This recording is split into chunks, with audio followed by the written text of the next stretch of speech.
Halo teman-teman, kembali lagi dalam video saya. Kali ini saya akan mempresentasikan materi mengenai teori belajar humanistik, mata kuliah Psikologi Pendidikan, topik 10. Sebelum masuk ke materi, saya akan memperkenalkan terlebih dahulu. Nama saya Aska Wisnu Ma'ruf, NPM 21, kelas 1.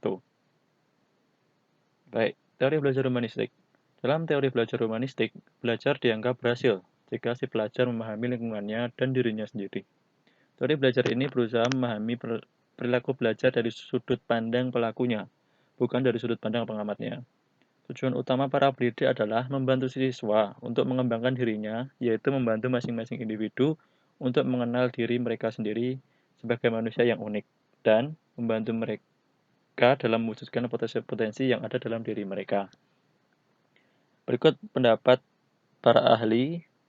Yang pertama, Arthur Combs, dapat dilihat wajah beliau di sebelah kiri, berpendapat bahwa banyak guru membuat kesalahan dengan berasumsi bahwa siswa mau belajar apabila materi pelajarannya disusun dan disajikan sebagai mestinya. Yang penting ialah bagaimana membawa si siswa untuk memperoleh arti bagi kepribadiannya dari materi pembelajaran tersebut dapat menghubungkan dengan kehidupannya. Yang selanjutnya ada Maslow. Individu berperilaku dalam upaya untuk memenuhi kebutuhan yang bersifat hierarkis. Pada diri masing-masing orang mempunyai berbagai perasaan takut, seperti rasa takut untuk berusaha atau berkembang, takut untuk mengambil kesempatan, takut membahayakan apa yang sudah ia miliki, dan sebagainya. Tetapi, di sisi lain, seseorang juga memiliki dorongan untuk lebih maju ke arah keutuhan, keunikan diri, ke arah berfungsinya semua kemampuan, ke arah kepercayaan diri menghadapi dunia luar, dan pada saat itu juga ia dapat menerima dirinya sendiri. Yang berikutnya ada pendapat ahli berikutnya adalah Carl Ramson Rogers. Menurut Rogers, yang terpenting dalam proses pembelajaran adalah pentingnya guru memperhatikan prinsip pendidikan dan pembelajaran. Yaitu yang pertama, menjadi manusia berarti memiliki kekuatan yang wajar untuk belajar. Siswa tidak harus belajar tentang hal-hal yang tidak ada artinya.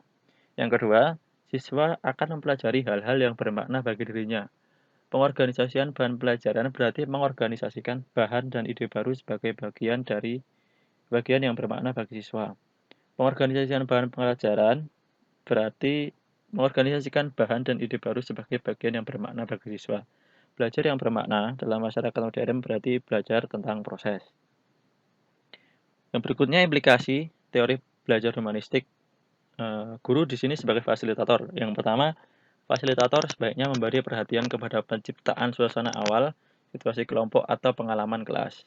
Yang kedua, fasilitator membantu untuk memperoleh dan memperjelas tujuan-tujuan perorangan di dalam kelas, dan juga tujuan-tujuan kelompok yang bersifat umum. Yang ketiga, dia mempercayai adanya keinginan dari masing-masing siswa untuk melaksanakan tujuan-tujuan yang bermakna bagi dirinya, sebagai kekuatan pendorong yang tersembunyi di dalam belajar yang bermakna tadi. Yang keempat, dia mencoba mengatur dan menyediakan sumber-sumber untuk belajar yang paling luas dan mudah dimanfaatkan para siswa untuk membantu mencapai tujuan mereka. Dan yang kelima, dia menempatkan dirinya sendiri sebagai suatu sumber yang fleksibel untuk dapat dimanfaatkan oleh kelompok siswa. Yang keenam, di dalam menanggapi ungkapan-ungkapan di dalam kelompok kelas dan menerima baik isi yang bersifat intelektual dan sikap-sikap perasaan dan mencoba untuk menanggapi dengan cara yang sesuai, baik bagi individual atau bagi kelompok. Yang ketujuh, bila mana cuaca penerimaan kelas telah mantap, fasilitator berangsur-angsur dapat berperanan sebagai seorang siswa yang turut berpartisipasi, seorang anggota kelompok, dan turut menyatakan pandangannya sebagai seorang individu seperti siswa yang lain.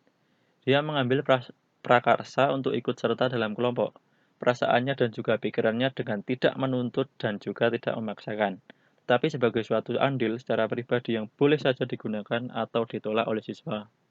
Yang kesembilan, dia harus tetap waspada terhadap ungkapan-ungkapan yang menandakan adanya perasaan yang dalam dan kuat selama belajar.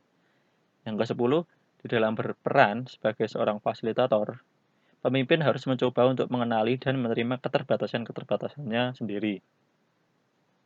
Yang berikutnya, aplikasi teori humanistik terhadap pembelajaran siswa. Pembelajaran berdasarkan teori ini cocok untuk diterapkan pada materi-materi pembelajaran yang bersifat pembentukan kepribadian, hati nurani, perubahan sikap, dan analisis terhadap fenomena sosial. Indikator dari keberhasilan aplikasi ini adalah siswa merasa senang bergairah, berinisiatif dalam belajar, dan terjadi perubahan pola pikir, perilaku, dan sikap atas kemauannya sendiri. Prinsip-prinsip belajar humanistik yang A. Belajar signifikan terjadi apabila materi pelajaran dirasakan murid mempunyai relevansi dengan maksud tertentu. B.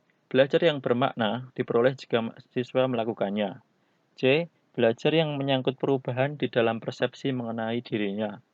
D. Manusia mempunyai cara belajar yang alami.